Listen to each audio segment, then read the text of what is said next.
What's up, everybody, and welcome to Read the Bible with me. I'm Stan, and today we're looking at chapter 14 of the book of Acts. Welcome to the Bible Club.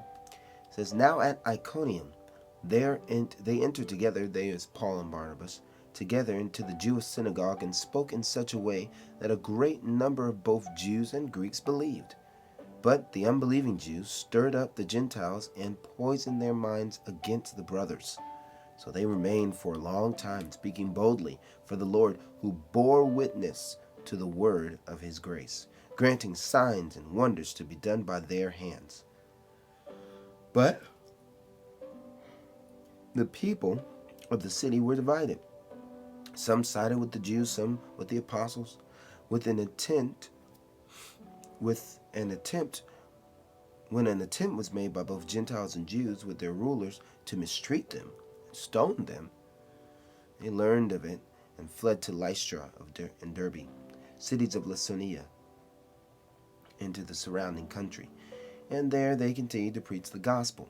Now at Lystra there was a man sitting who could not use his feet. He was crippled from birth and had never walked. He listened to Paul speaking, and Paul, looking intently at him, and seeing that he had faith to be made well, said in a loud voice, Stand upright on your feet. And he sprang up and began walking. And when the crowd saw what Paul had done, they lifted up their voices, saying in in Lycaonian, the gods have come down to us in the likeness of men. Barnabas they called Zeus, and Paul they called Hermes, because he was the chief speaker. And the priests of Zeus, whose temple was at the entrance to the city, brought an oxen and garlands to the gates, and wanted to offer sacrifice with the crowds. But when the apostles Barnabas and Paul heard of it, they tore their garments and rushed out into the crowd and crying out, Men, why are you doing these things? We are also men of like nature with you, and we bring you good news, that you should turn from these vain things and to a living God, who made the heaven and earth, and the sea, and all that is in them. In the past generations he allowed all the nations to walk in their own ways. Yet he did not leave himself without witness, for he did good by giving you rains from heaven and fruitful seasons, satisfying your hearts with food and gladness.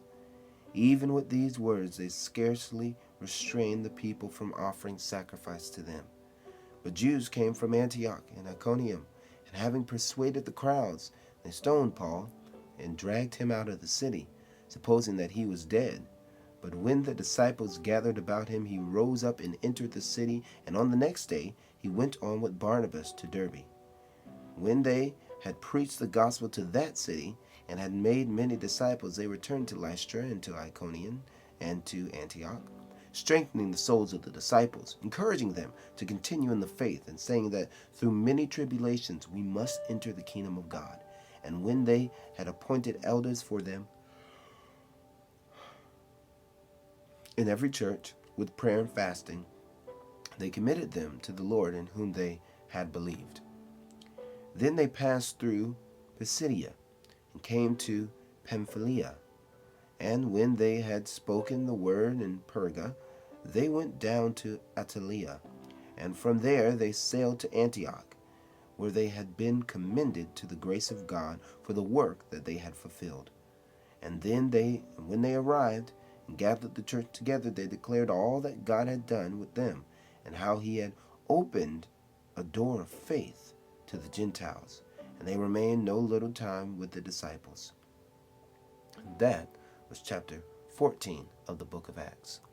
Thanks so much for reading, and I'll continue reading with you tomorrow. God bless you. Peace.